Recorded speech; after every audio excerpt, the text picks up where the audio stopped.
એક ખૂબ મહત્વનો નિર્ણય એ રાજ્યની ભારતીય જનતા પાર્ટીની ભૂપેન્દ્રભાઈ પટેલની સરકાર દ્વારા આજે લેવામાં આવ્યો,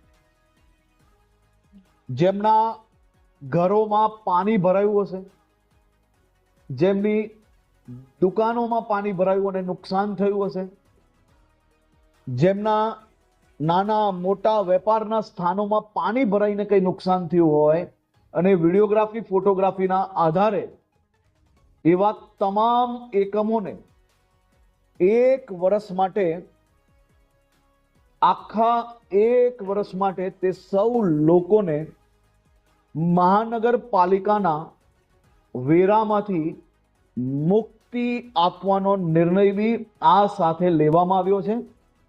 આજ સુધીનો સૌથી મોટું પેકેજ એ મહાનગરપાલિકા કે કોઈ બી વિસ્તારમાં વરસાદ આવ્યો હોય ને નુકસાન થયું હોય તો એમાં આદરણીય મુખ્યમંત્રી શ્રી ભૂપેન્દ્રભાઈ પટેલ દ્વારા આ નિર્ણય લેવામાં આવ્યો છે.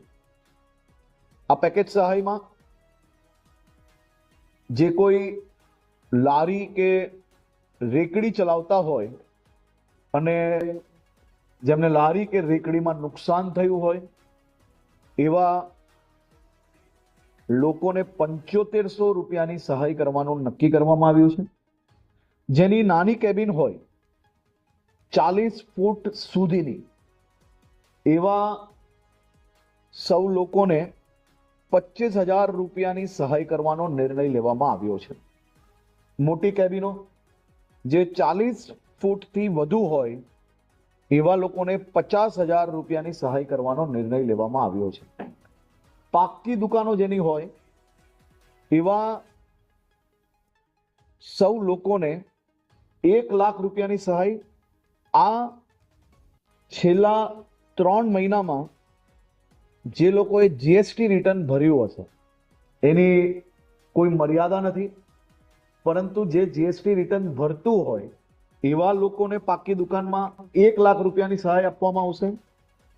જેમની પાક્કી દુકાન છે અને જીએસટી રિટર્ન ભરે છે તેમને સરકાર દ્વારા ખૂબ પ્રોગ્રેસિવ વિચાર રાખીને લોન આપવામાં આવશે.